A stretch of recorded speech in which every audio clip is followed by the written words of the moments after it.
স্ক্রিনে দুটি ফটো দেখতে পাচ্ছেন। উপরের ফটোতে খেয়াল করলে বুঝতে পারবেন আপনি যখন সফলতার হাত ধরে উঠে আসছেন সেই হাতকে হাতুড়ি দিয়ে ভাঙছে প্রতিবেশী।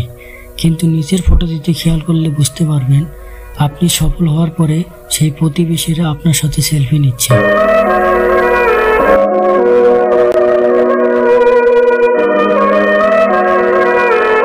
2018 সালের 3 ফেব্রুয়ারি ন্যাশনাল জিওগ্রাফিক চ্যানেল ছবিটি প্রকাশ করে।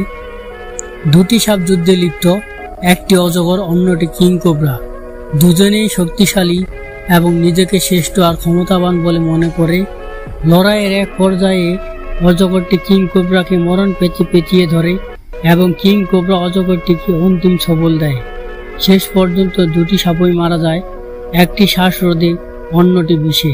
ঠিক এভাবেই মানুষ অন্যের চেয়ে নিজেকে বড় বা ক্ষমতাধর প্রমাণ করতে গিয়ে ধ্বংস ডেকে আনে।